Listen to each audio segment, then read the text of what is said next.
Bonjour. Bienvenue à ma lecture de mon grimoire. Cette fois-ci, je vais parler des secrets du temps et de l'espace. Je vais commencer, comme d'habitude, par une introduction. Nous vivons aujourd'hui dans un temps illusoire et dans une perception erronée de l'espace. Le temps dans cette matrice artificielle et linéaire n'a aucune densité. Pour ce qui est de l'espace, sa nature et sa structure est souvent mal comprise. On perçoit habituellement l'espace comme un champ de profondeur, ce qui nous confine dans un espace sans densité temporelle. C'est pour cette raison que nous avons instauré un temps artificiel de nature chronologique. Le temps chronologique étant linéaire dans un espace à 3 dimensions, faisant notre champ de profondeur. C'est pour cette raison que la science actuelle a téléporté, si je peux m'exprimer ainsi, le temps dans une autre dimension, à savoir dans la 4e dimension. Et voilà, on se débarrasse de quelque chose qu'on ne comprend pas très bien dans une autre dimension et le problème est résolu. Mais en réalité, le temps et l'espace sont bien présents dans la 3e dimension, mais sous une nature et une structure incomprises par la science d'aujourd'hui. Pour commencer, il y a 3 types de temps. Le temps linéaire, chronologique, le temps horizontal et le temps vertical.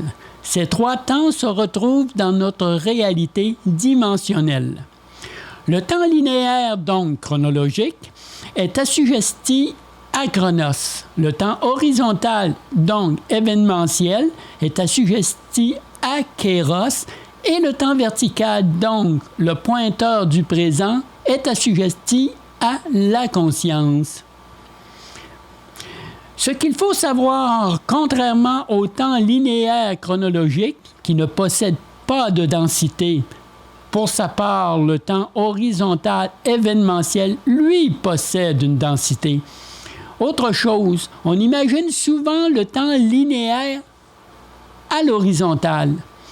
Une ligne linéaire peut être aussi bien à 35 degrés ou à 45 degrés ou encore à 60 degrés. Ce n'est pas obligatoirement qu'elle soit à 90 degrés. C'est la même chose pour le temps linéaire. Son inclinaison est en fonction de notre perception. Le temps avec son aspect linéaire chronologique et l'espace avec son aspect de profondeur a enfermé l'humain dans une matrice artificielle à caractère psychologique. L'humain, avec sa fausse perception de l'espace et du temps, cela lui était impossible d'utiliser le temps comme lieu de déplacement. Cela le confinait dans une densité spatiale, dépourvue de densité temporelle. Le tout était joué. L'humain devenait prisonnier de son espace et de son temps psychologique. Mais pourquoi l'enfermer dans cet espace et ce temps psychologique? C'est pour justement qu'il ne voit pas les barreaux de sa cage. De cette manière, l'humain se focalise et se limite lui-même dans un enclos artificiel sans avoir un geôlier pour le surveiller. C'est un plan vraiment à la hauteur de Machiavel.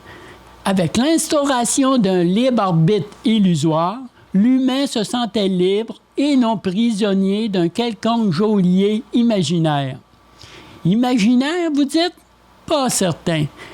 Avec la manipulation du jugement de l'humain par les grands médias, ce dernier a effectivement l'illusion d'avoir le libre arbitre. Parlons de notre univers local. Nous avons l'impression que l'univers se situe au-delà du système solaire, même au-delà de notre galaxie, mais nous oublions que les galaxies, que notre système solaire, que la Terre et nous-mêmes faisons partie de ce même univers. L'univers est au bout de nos bras et que nous pouvons même le toucher avec le bout de nos doigts. L'espace que nous percevons est la partie la plus dense de notre univers, car justement, nous pouvons le percevoir. Mais c'est également la partie la moins dense de la matière, car nous pouvons le percevoir, mais pas y toucher. La représentation scientifique actuelle représente habituellement la ligne verticale par l'ordre, la ligne horizontale par l'espace et la ligne oblique par le temps.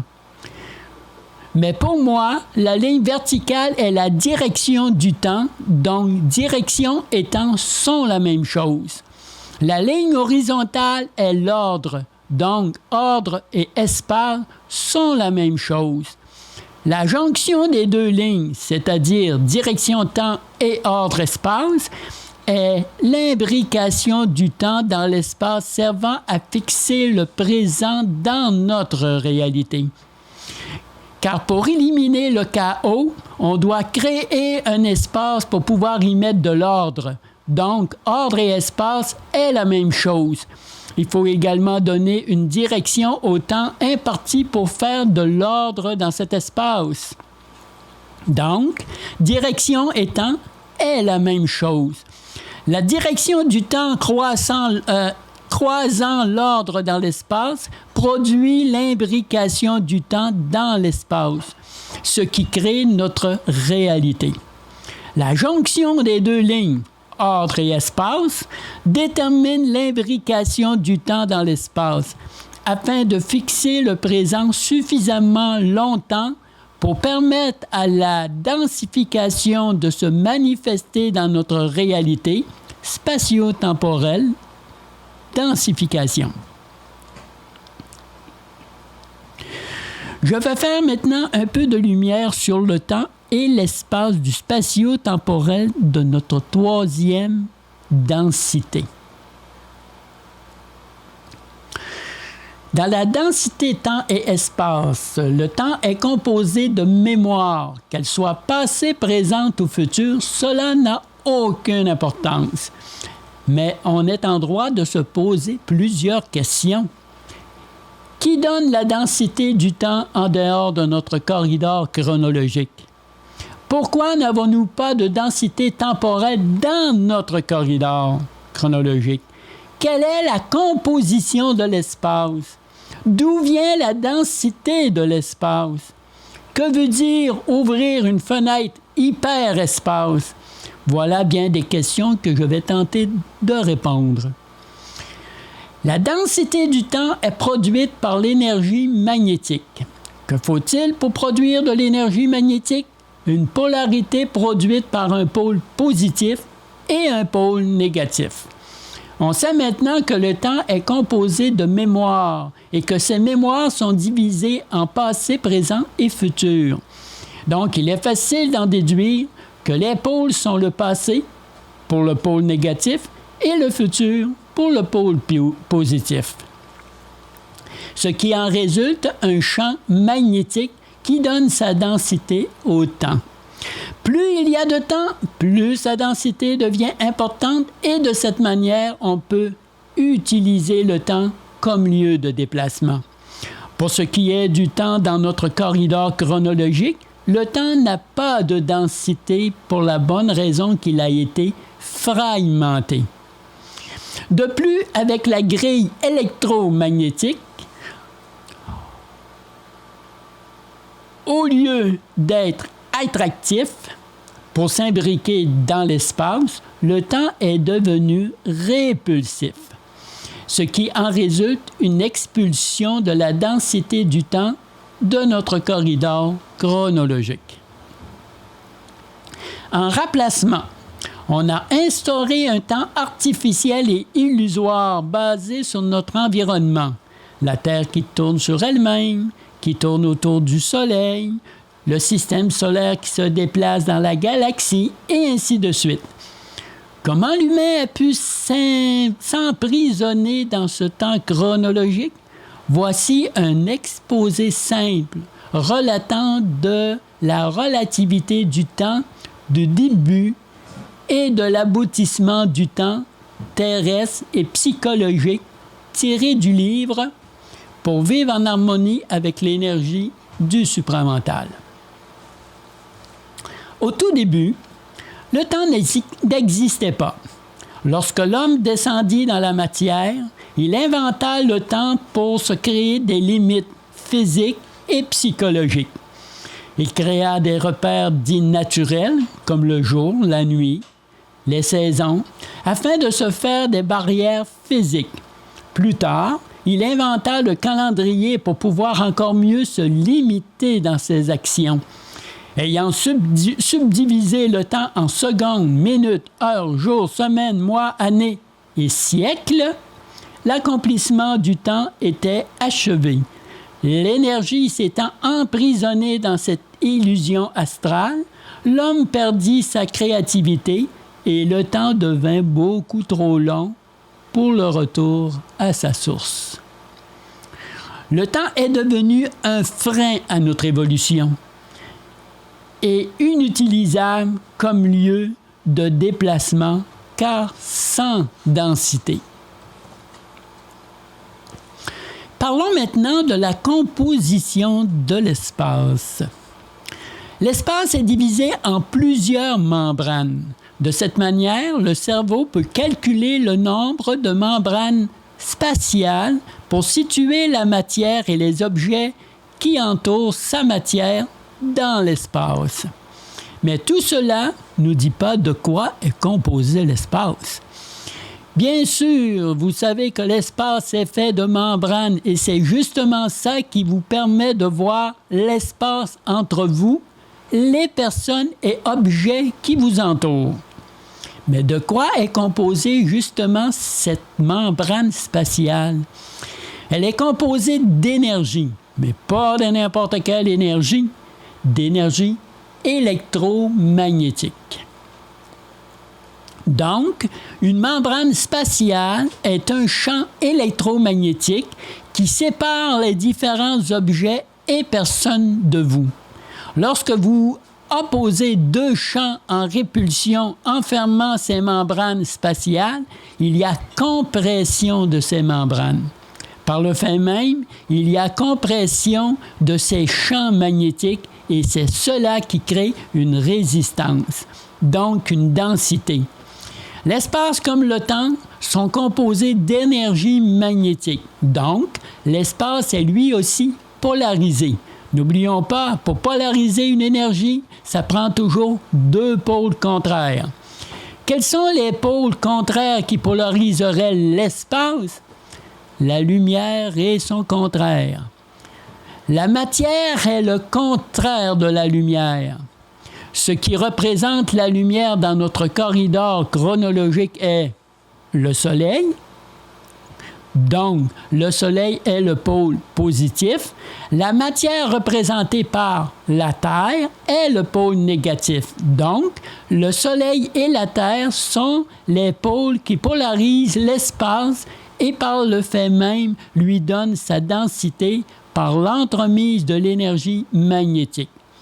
Ceci fait partie de la science métaphysique. On sait que l'énergie que déploie la Terre est l'énergie tellurique. Et l'énergie en provenance du Soleil est l'énergie photonique, mais aussi l'énergie éthérique. Parlons maintenant de l'hyperespace.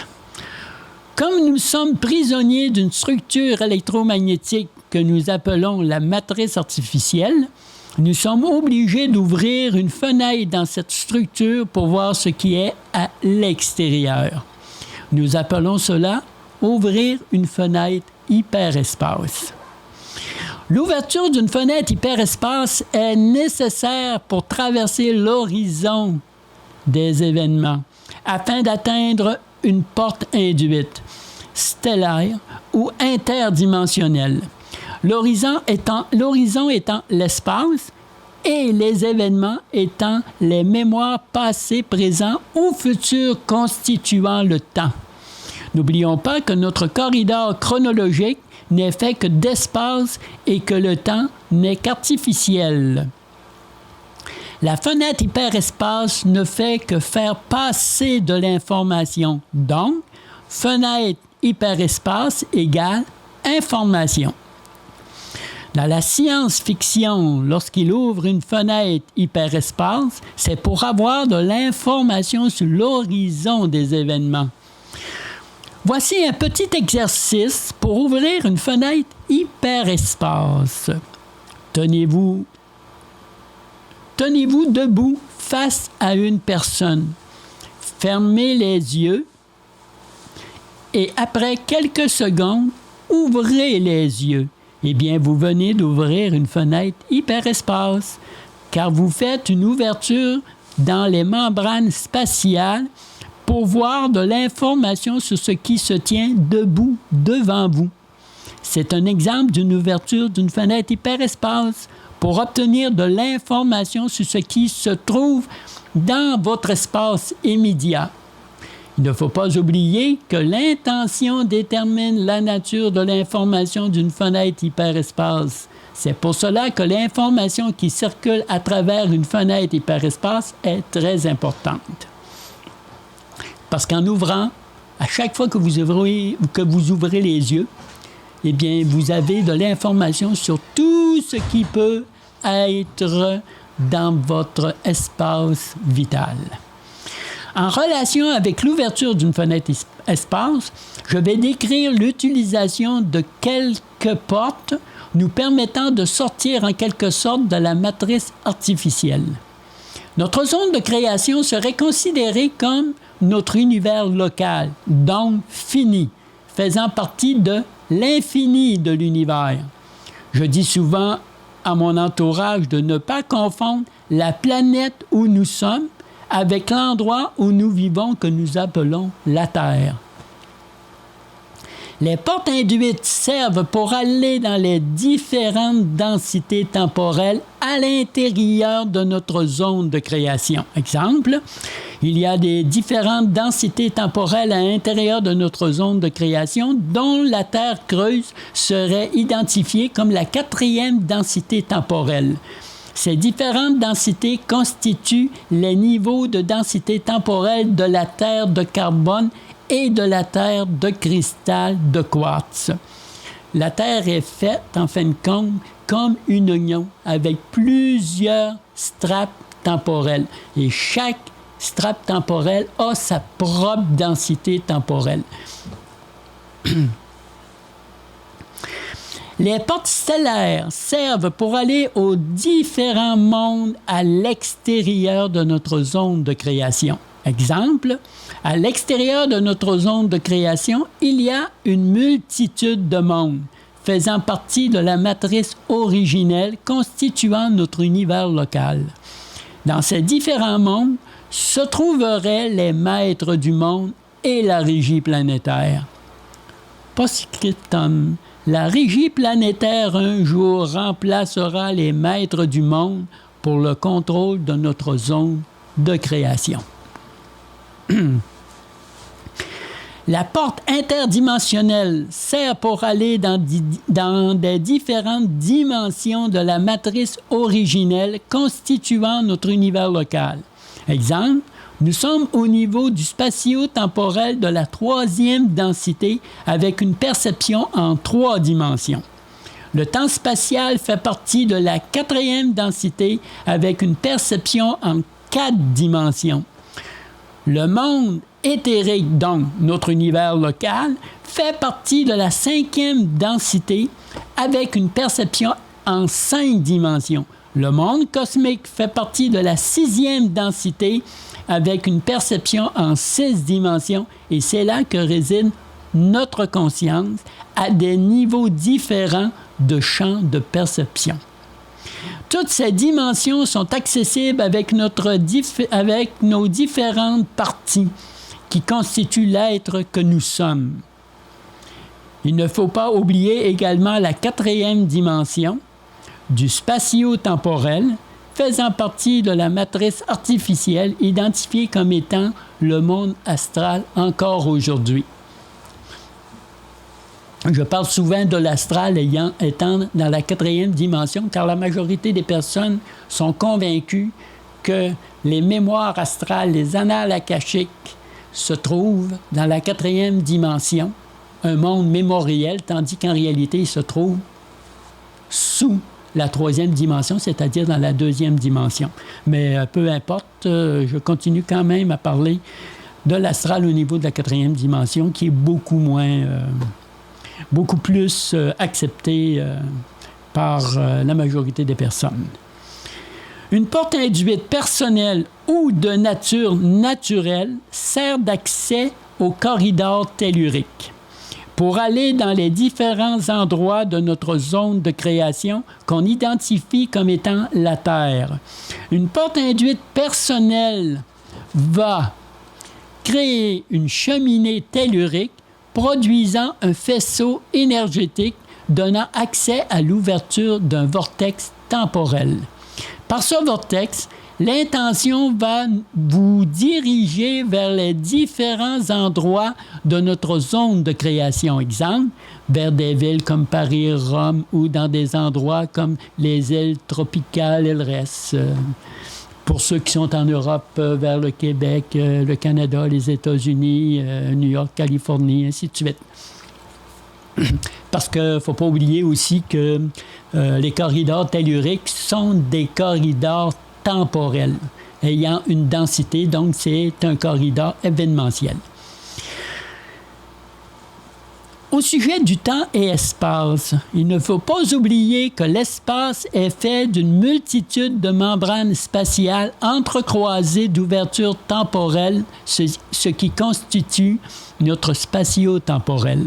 Mais dans tout cela, que devient le temps chronologique? Car je vous parle du temps qui a une densité comme l'espace, et c'est pour cette raison qu'on peut utiliser le temps pour se déplacer. Le temps que nous connaissons n'est pas seulement relatif, mais il est aussi tout à fait illusoire. Pour se déplacer dans l'espace, le cerveau calcule le nombre de membranes spatiales pour situer notre matière dans cet espace. N'oublions pas que le cerveau n'est qu'un calculateur qui reçoit et transmet de l'information. Ce que nous voyons n'est que le reflet de notre réalité intérieure. C'est la projection de notre environnement intérieur qui devient un reflet dans l'espace extérieur, comme les ombres dans la caverne de Platon. Donc, qui dit reflet dit miroir. Mais malheureusement, nous nous identifions à ce reflet dans le miroir. Cela revient à prendre conscience que la matrice artificielle est comme le reflet de notre visage dans le miroir. Ce n'est pas votre visage, la matrice originelle, mais seulement son reflet, la matrice artificielle. L'environnement intérieur appartient à la matrice originelle, qui est une matrice de création. Par contre, le reflet extérieur, ce que vous voyez, là, qui est l'espace qui nous entoure, appartient à la matrice artificielle, qui est une matrice de représentation, car elle représente ce que nous avons à l'intérieur, mais à effet miroir. Donc, l'espace extérieur représente la projection de notre environnement intérieur, c'est-à-dire que changer votre intérieur, c'est changer automatiquement l'extérieur. Tout ce qu'on voit à l'extérieur n'est que le reflet de notre pouvoir que nous avons à l'intérieur de nous. Ce qu'on appelle la magie ici n'est que la manifestation de notre pouvoir que nous possédons à l'intérieur de nous. Pour ce qui est de la composition du temps, lorsque je demande à une personne de quoi est composé le temps, cette personne me répond habituellement par le passé, le présent et le futur. Lorsque je lui dis que sa réponse me démontre la nature du temps, mais pas sa composition, Elle est surprise de ma réaction face à son affirmation. Cela est dû à sa programmation découlant du dogme qui veut que la composition du temps soit perçue comme le passé, le présent et le futur, ce qui n'en est rien naturellement. Car si vous saviez de quoi est composé réellement le temps, eh bien, vous pourriez agir sur le temps, ce qui ne ferait pas l'affaire naturellement des maîtres de ce monde qui en perdraient tout leur pouvoir. Ce dogme nous démontre la nature du temps, ce qui correspond à la formation, ou si vous aimez mieux, à la séparation du temps et non à la structure du temps qui correspond à la composition du temps. Le temps se compose uniquement de mémoire. Je m'explique. C'est facile de se représenter le passé par des mémoires, mais c'est moins évident de se représenter le présent et surtout le futur par des mémoires. Pourtant, que ce soit le passé, le présent ou le futur, la structure de cette nature du temps n'est faite que de mémoire. Revenons à la base du temps. Le temps chronologique, le temps horizontal et le temps vertical. Le temps chronologique est assujetti à Chronos. Le temps horizontal est assujetti à Kéros. Et le temps vertical, qui est cosmique, donc hors temps, c'est-à-dire nature, et l'espace, est assujetti à la conscience. Lorsque vous avez une pensée, cette pensée se transforme obligatoirement en mémoire qui appartient maintenant au passé ou qui est projetée dans le futur, dépendant de la nature de cette pensée. Je vais vous donner un exemple. Vous rencontrez un ami et vous vous remémorez un repas que vous avez pris ensemble le mois passé. On est d'accord que c'est une mémoire qui surgit du passé, n'est-ce pas? Maintenant, transposons ce repas au futur. Vous rencontrez toujours ce même ami, mais cette fois, vous projetez avec lui une rencontre pour un repas durant le mois prochain. Même si c'est une projection dans le futur, ceci reste quand même une mémoire qui s'imbrique dans le temps chronologique. Même si cette mémoire appartient au futur, ça reste quand même une mémoire, car vous vous rappelez afin de ne pas oublier cette rencontre pour un repas avec votre ami. Donc, le futur est fait également de mémoire et nos propres pensées ou les pensées d'autres personnes, car nous n'avons pas le monopole de projection de pensée, qu'elles soient passées ou futures. Le temps vertical de notre conscience ne fait qu'actualiser une mémoire en temps présent dans le temps événementiel de Kéros qui devient notre ligne de temps. Que le temps soit passé ou futur, il est toujours actualisé en temps réel au présent par le temps vertical dont la conscience ne fait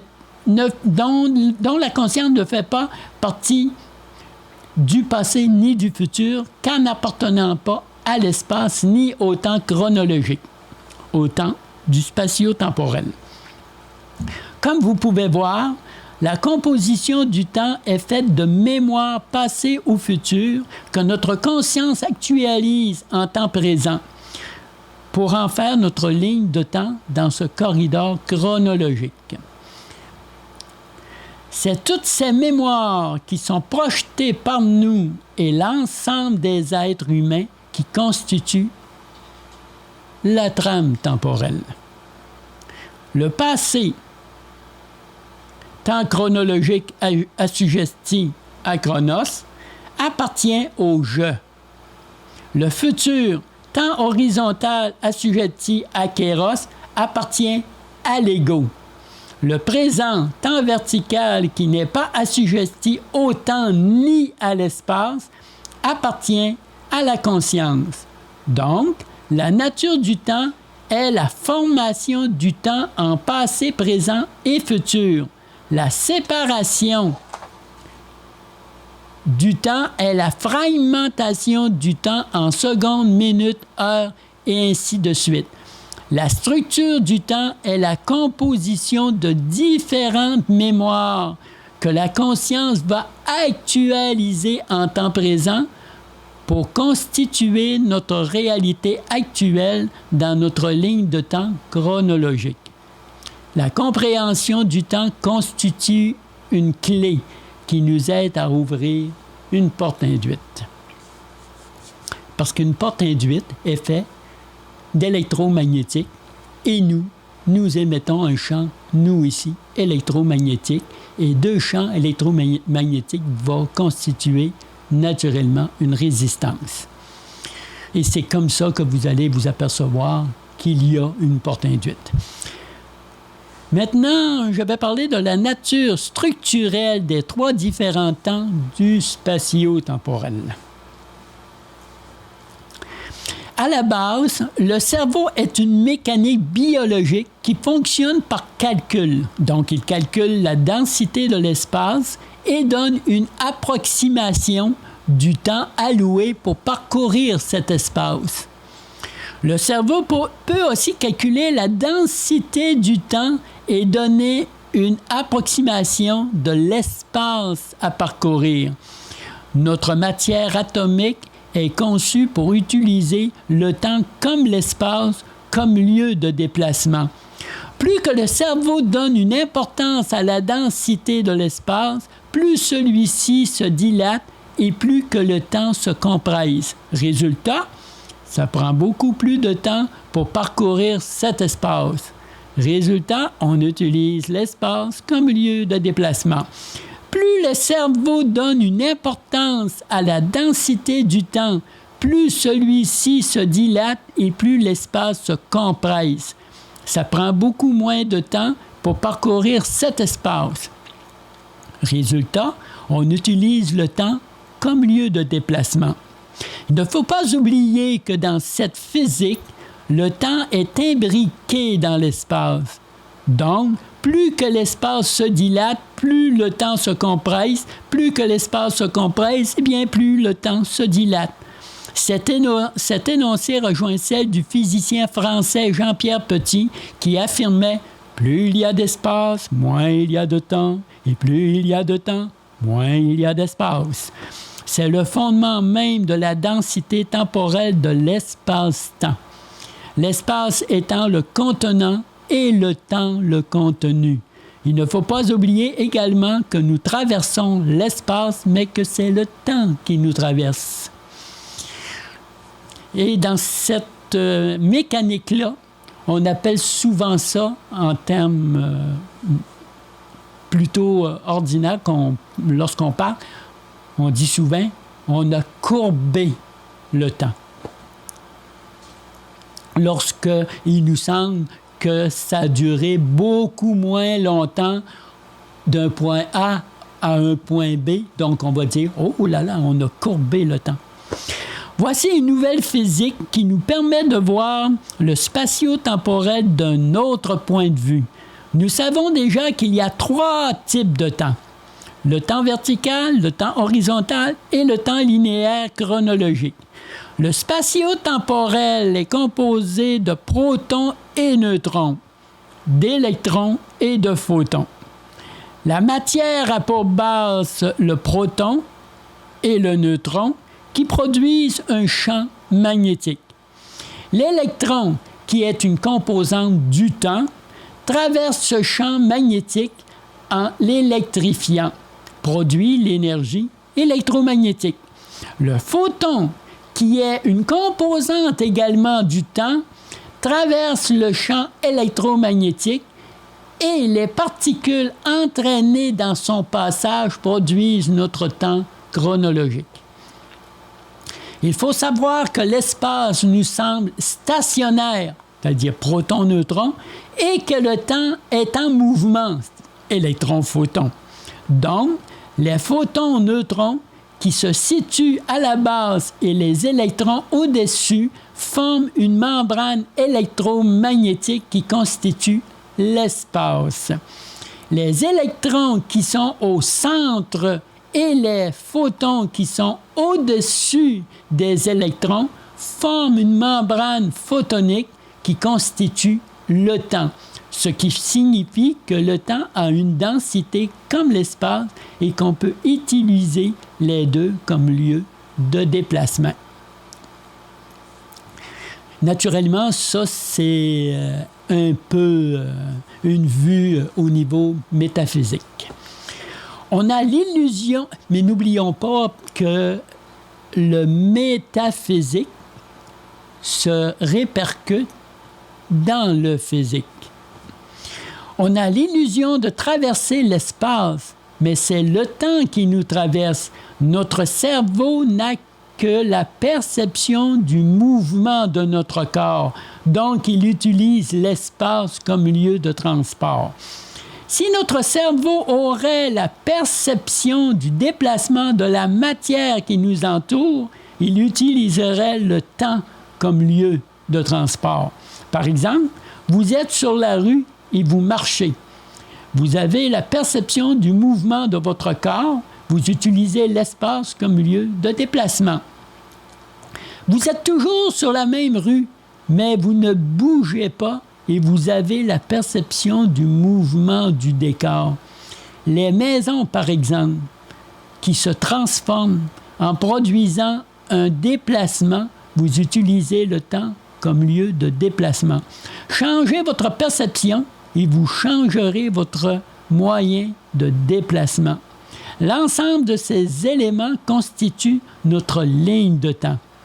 La conscience se projetant dans la matière atomique met son attention sur le déplacement de la matière dans l'espace. Donc, la matière atomique utilise l'espace comme lieu de déplacement. Mais si à la place, la conscience portait son attention sur l'espace au lieu de la matière atomique, c'est l'espace qui s'ajusterait en fonction du déplacement de la matière atomique. Donc, c'est l'espace qui se modifierait en fonction du déplacement. Changer sa perception, c'est changer sa réalité. Avec cette nouvelle perception, il n'y a qu'un pas à faire pour utiliser le temps comme lieu de déplacement. Pour ceux qui font des voyages astro conscients, si vous remarquez bien, ce n'est pas votre corps astral qui se déplace dans l'égrégore astral, dans le monde astral, mais c'est le décor qui se fait et se refait. C'est un peu comme un jeu de vidéo que vous avez une petite voiture. La petite voiture, elle, reste toujours à la même place. C'est simplement le décor qui se fait et se défait qui donne l'illusion à la petite voiture de bouger. Mais en réalité, c'est le décor.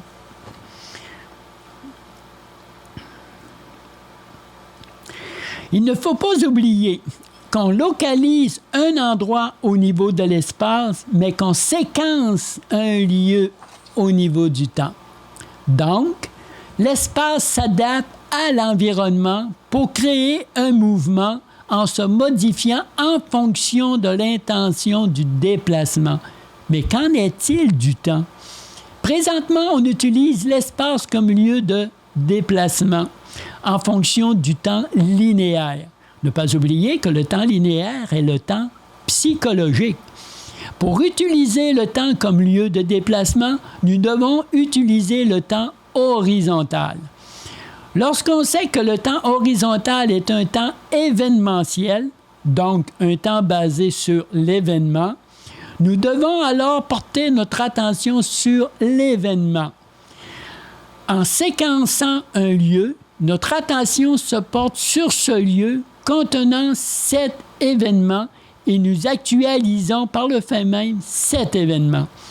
L'espace contenant ce lieu se modifie en fonction de l'événement et nous nous retrouvons faisant partie de cet événement en immersion en temps réel au présent. Nous venons d'utiliser le temps comme lieu de déplacement. Donc, la téléportation comme la science actuelle veut nous le faire croire, n'existe pas. C'est la modification de l'espace qui nous donne l'illusion d'une téléportation. En d'autres mots, en changeant son décor, on change son environnement spatial, ce qui ressemble à une téléportation. Que vous utilisiez l'espace ou le temps comme lieu de déplacement, cela revient à dire que l'espace qui nous entoure s'adapte toujours en fonction de notre décor visuel, formant notre réalité fréquentielle. Donc, changer sa perception de voir son déplacement, c'est changer sa réalité face à ce déplacement en fonction de l'espace et du temps. Il n'en tient qu'à vous maintenant de porter votre attention sur le déplacement de votre matière atomique dans l'espace, ou bien modifier l'espace en fonction du déplacement de votre matière atomique. Par la suite, vous pouvez utiliser l'espace ou le temps comme lieu de déplacement, car utiliser l'espace ou le temps comme lieu de déplacement, c'est la même mécanique qui met en action le mouvement de l'espace ou du temps. Faites cette petite expérience. Lorsque vous marchez sur le trottoir, fixez l'horizon en oubliant un peu que vous êtes en train de marcher et en fixant l'horizon, regardez tout ce qui est chaque côté de vous. Les maisons ou des arbres, ou peu importe. Et en vous déplaçant, vous verrez que à l'horizon, ça s'en vient. C'est une petite technique. Qu'est-ce qui est difficile présentement? C'est intellectuellement, on refuse ce genre de procédé-là en disant que ça se peut pas, ça peut pas arriver comme ça. Donc, c'est pour ça qu'on est bloqué dans l'espace et qu'on n'est pas capable d'utiliser le temps. La trame de notre réalité spatio-temporelle. Notre réalité est dans un corridor spatio-temporel ne possédant qu'un temps chronologique sans densité temporelle. La membrane qui sépare les différentes densités temporelles, espace contenant temps contenu, est si épaisse qu'on se retrouve dans cette membrane spatiale. On est donc prisonnier de cet espace par notre conception psychologique de notre réalité actuelle. C'est pour cette raison que l'humain doit changer de corridor de densité temporelle pour se libérer psychologiquement et physiquement de ce corridor chronologique emprisonnant notre réalité actuelle. Donc, il faut changer sa perception, représentée par le point blanc, pour accéder à une nouvelle réalité mieux adaptée à la condition de l'humain, représentée par le point noir. Il faut voir la deuxième grille. Pour ce faire, on possède dans notre ADN un gène adaptable qui nous permet de nous modifier génétiquement à notre environnement. Que ce soit l'air que nous respirons ou la nourriture que nous mangeons, les scientifiques appellent ce gène l'évolution. En quelque sorte, nous sommes des organismes génétiquement modifiés, communément nommés OGM. C'est pour cette raison que nous devons changer également notre perception sur notre propre matière qui nous compose. Voici deux grilles représentant une trame temporelle. Le point noir dans la première grille représente l'emplacement dans l'espace de la troisième densité et la perception de la troisième dimension. Les lignes verticales représentent le temps vertical, les lignes horizontales représentent le temps horizontal et le point représente le temps chronologique. Dans le corridor chronologique du temps imbriqué dans l'espace, la deuxième grille représente le saut d'évolution, représenté par les points blancs. Le saut quantique de la matière est représenté par les points noirs dans les différentes densités temporelles. Une nouvelle perception entraîne une nouvelle réalité, c'est-à-dire le point noir, qui entraîne à son tour une nouvelle ligne de temps, c'est-à-dire le point blanc, et qui nous permet d'avoir de nouvelles possibilités. En un mot, changer sa perception, c'est changer sa réalité. C'est juste un petit schéma qui vous aidera peut-être à percevoir visuellement qu'est-ce qui pourrait être un saut quantique ou un changement de perception. Maintenant, il sera question de la ligne de temps versus trame temporelle. Si je vous parle de deux trames temporelles, cela veut dire que ce sont deux trames temporelles qui font partie de ma réalité. Mais naturellement, il existe plusieurs trames temporelles associées aux différentes terres. Présentement, nous sommes dans une trame temporelle qui contient la Terre sphérique dans une matrice artificielle. Mais peu importe quelle terre que vous habiterez dans l'avenir, qu'elle soit sphérique, oblate, plane, circulaire ou terraformée sous un dôme, sur un immense plateau galactique, chacune de ces terres se trouvera dans leur trame temporelle respective. La planète fait partie de notre réalité, que nous le voulions ou non. Chaque terre a sa propre trame temporelle et c'est notre vaisseau spatial qui nous conduit à travers notre univers local. Prenons-en soin et respectons-la, car c'est notre mère porteuse qui nous aime comme une mère aime ses enfants.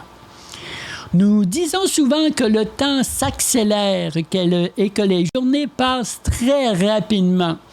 On associe ça au croisement de deux lignes de temps. La fin de l'année 2012 aurait été l'année de l'ouverture d'une nouvelle ligne de temps qui serait parallèle à notre ancienne ligne de temps. Présentement, il paraîtrait que ces deux lignes de temps se chevaucheraient aujourd'hui.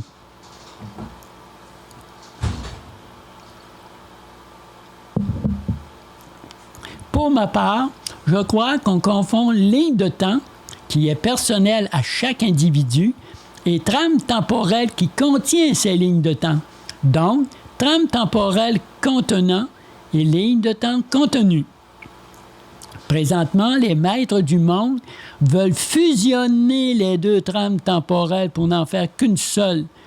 Nos lignes de temps chevauchent les deux trames temporelles pour se séquencer sur une ou l'autre définitivement. L'ancienne trame temporelle appartient à la matrice artificielle et la nouvelle trame temporelle est l'ouverture sur la matrice originelle.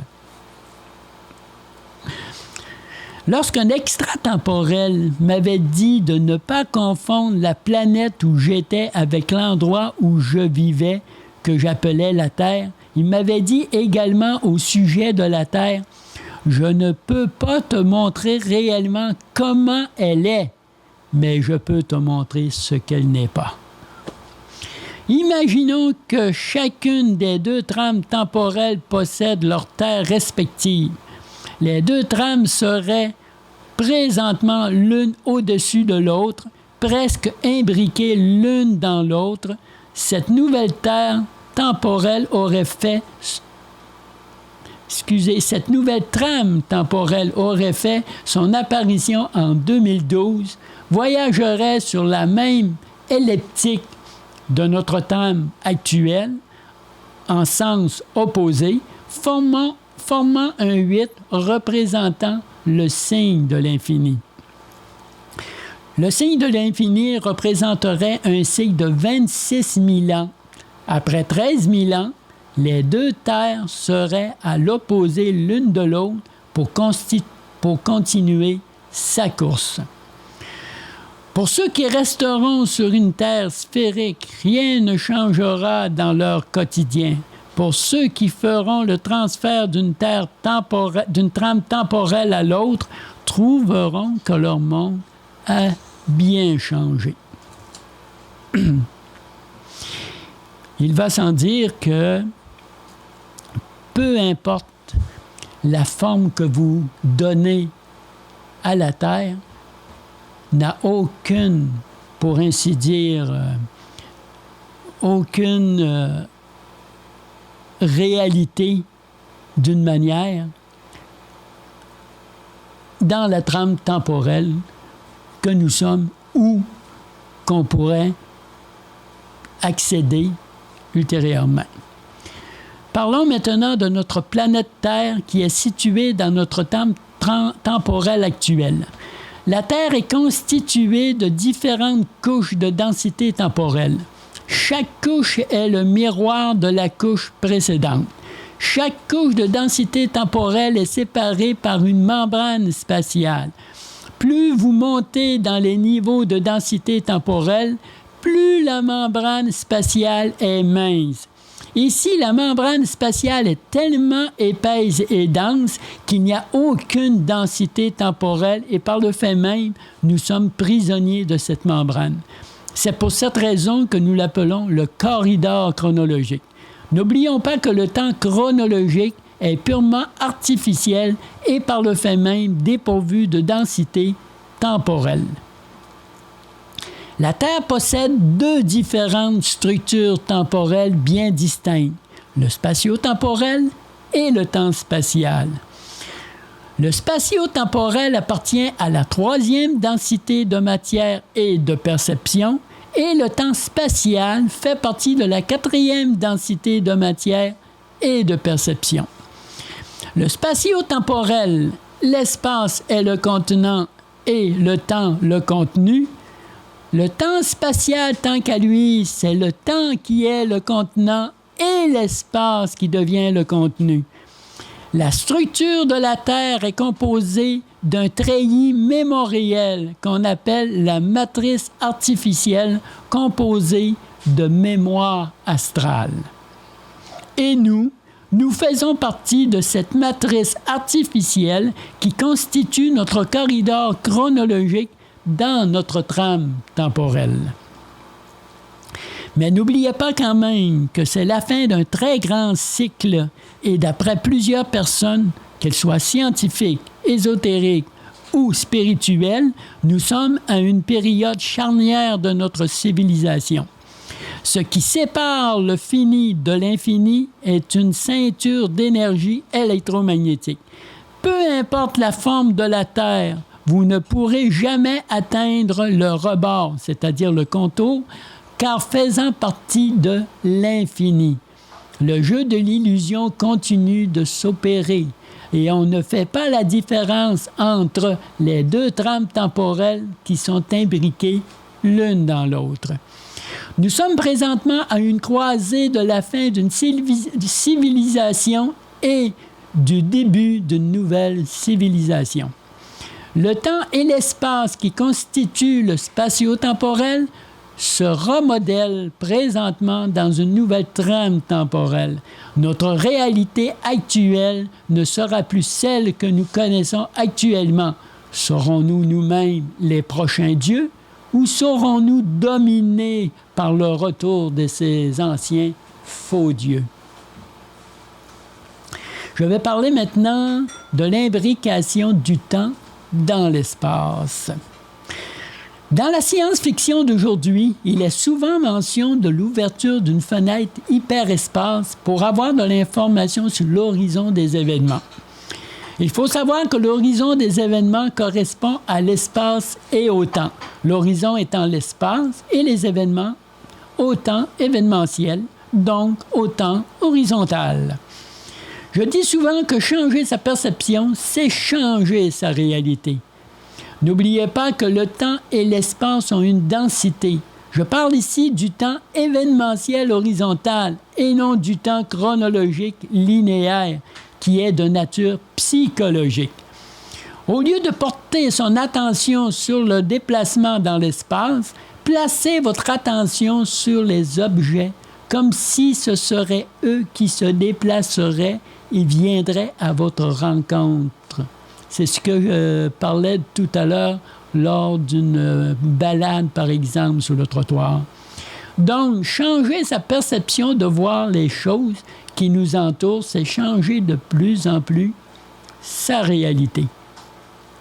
La matrice artificielle utilise l'espace pour le déplacement et la matrice originelle utilise le temps pour le déplacement. À chaque fois que vous changez votre perception, c'est comme vous chercheriez la porte de sortie de cette matrice artificielle. Un jour, c'est inévitable. Vous trouverez cette porte de sortie de la matrice artificielle dont nous sommes prisonniers depuis trop longtemps. Maintenant, la probabilité versus ligne de temps. Lorsqu'on voyage en astral, on voyage dans l'égrégore des probabilités de notre réalité. Lorsqu'on voyage en physique, on voit l'ensemble des probabilités que peut contenir notre ligne de temps dans notre trame temporelle.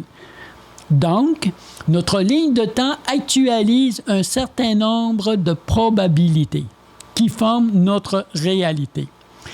Il faut savoir que chaque ligne de temps est personnelle pour chaque individu et qu'une trame temporelle contient plusieurs lignes de temps.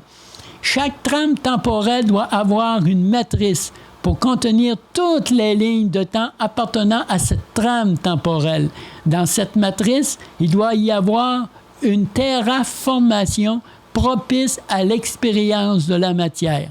Ici, dans notre trame temporelle actuelle, il y a falsification de la matrice originelle. Mais que peut-il y avoir dans les autres trames temporelles? Premièrement, elles contiennent une matrice originelle et deuxièmement, elles possèdent une terraformation pour l'exploration dans la matière. Donc, chaque trame temporelle possède une matrice et une terraformation et un certain nombre de probabilités identiques à toutes les trames temporelles qui en font un ensemble ayant un aspect commun. Mais chaque trame temporelle possède également leur propre probabilité respective à chacune. Prenez par exemple leur terraformation. Chaque trame temporelle a sa propre structure et forme propice à l'évolution de la vie en rapport avec chaque ligne de temps de chaque individu. Présentement, il y a une différence d'opinion à propos du type de Terre où nous vivons. C'est évident que dans cette trame temporelle où nous vivons présentement, la terraformation nous est représentée comme sphérique et elle est contenue dans une matrice artificielle. Chaque trame temporelle possède sa propre terraformation propice à l'expérience de la vie et certaines personnes utilisent des différentes théories pour sortir de cette matrice artificielle. À chaque fois que vous adhérez à une terraformation différente de celle que contient cette trame temporelle, vous ouvrez un vortex, un passage vers une nouvelle trame temporelle possédant une terraformation différente de celle qui nous est présentée actuellement. À chaque fois que vous changez votre perception de voir les choses qui vous entourent, espace, matérialisation et le reste, votre ligne de temps intègre de nouvelles probabilités en harmonie avec votre nouvelle terraformation.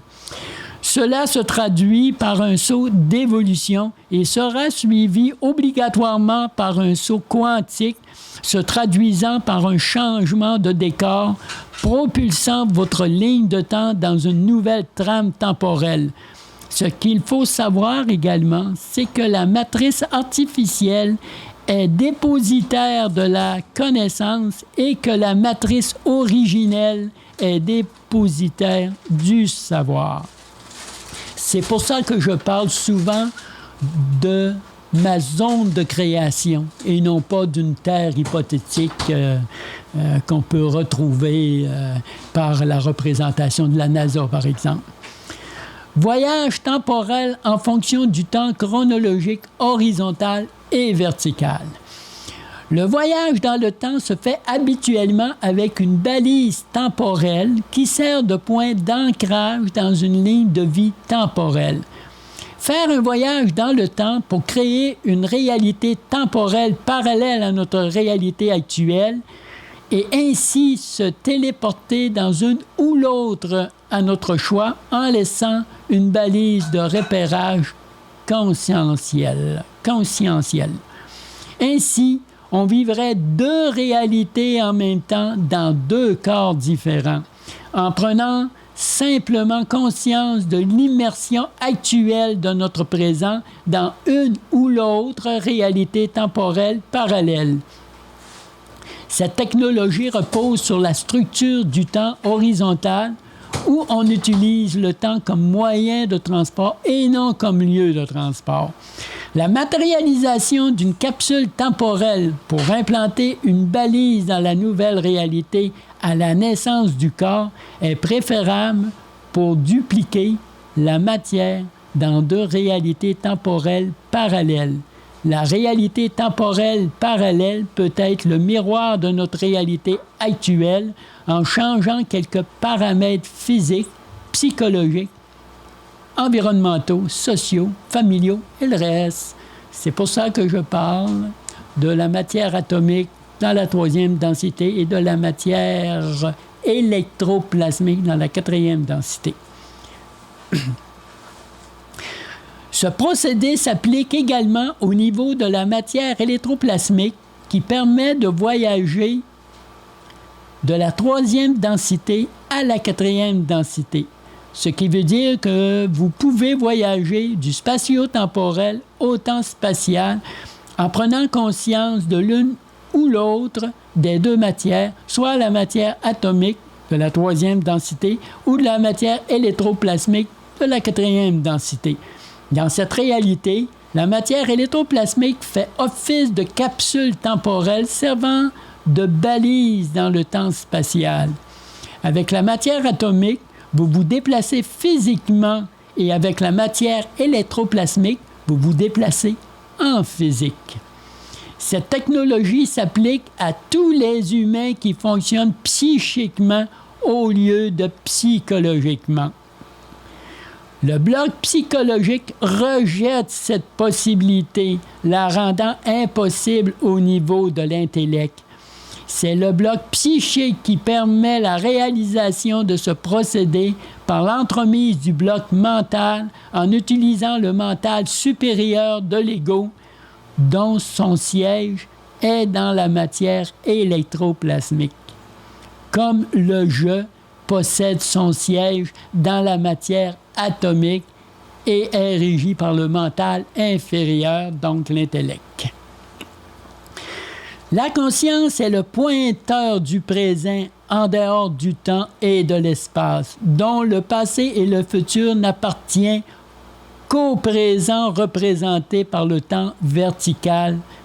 Kéros est le temps de l'événement dans l'espace. Il est de nature événementielle relié à l'espace représenté par le temps horizontal.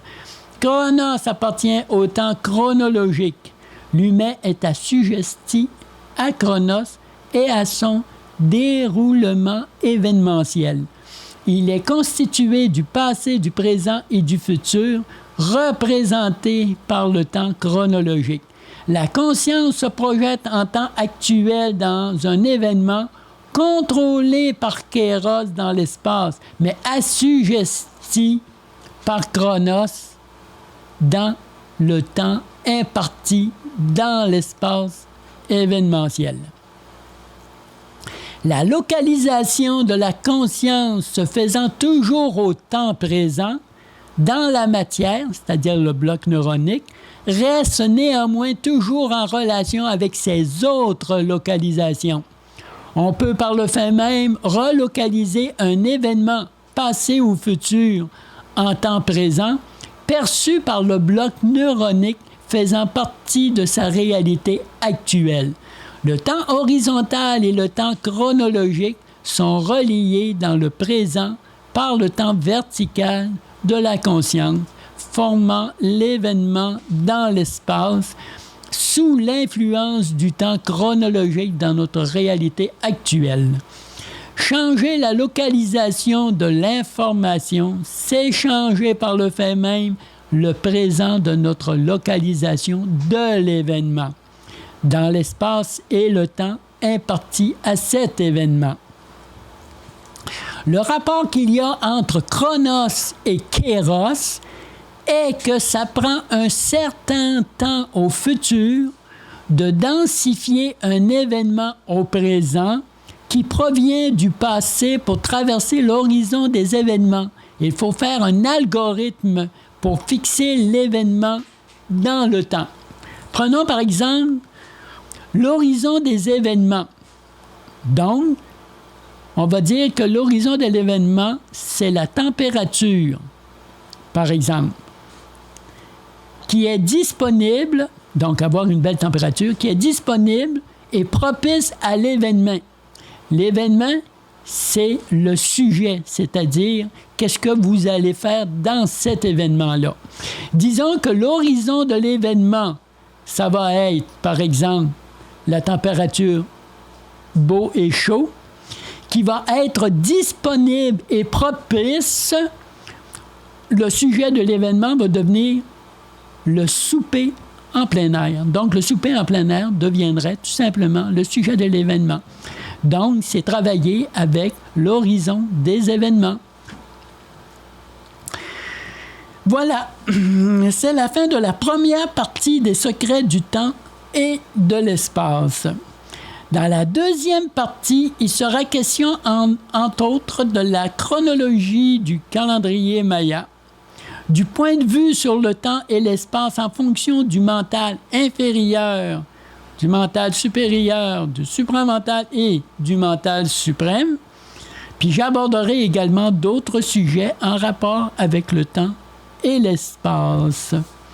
Donc, je vous dis à la prochaine pour la lecture de la deuxième partie de mon grimoire sur les secrets du temps et de l'espace.